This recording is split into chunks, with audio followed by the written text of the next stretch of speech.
La réforme de Martin Luther en 1517. Comme la plupart des chrétiens occidentaux de son temps, Luther est avant tout préoccupé par son salut, c'est-à-dire le fait de savoir s'il ira au paradis ou en enfer après la mort. Jusqu'à présent, selon le dogme défendu par la papauté, les individus sont sauvés par la volonté de Dieu et peuvent aussi contribuer à leur salut par des bonnes actions sans avoir de certitude quant à l'issue de celle-ci.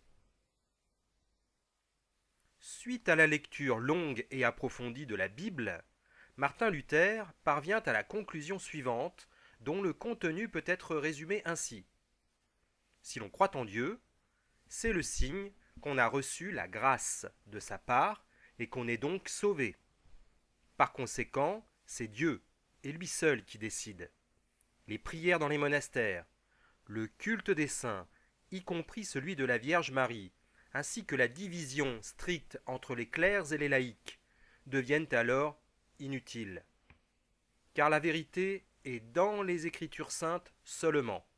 Il n'y a plus d'intermédiaire entre le croyant et Dieu.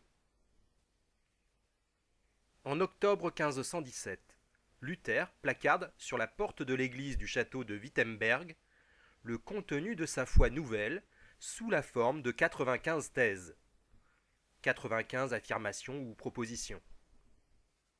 Il choisit ce moment précis car l'année précédente, le pape de l'époque, Léon X, a proposé, en échange d'une somme d'argent, les fameuses indulgences. Il est excommunié en 1520, mais il peut compter sur la protection du prince de Saxe.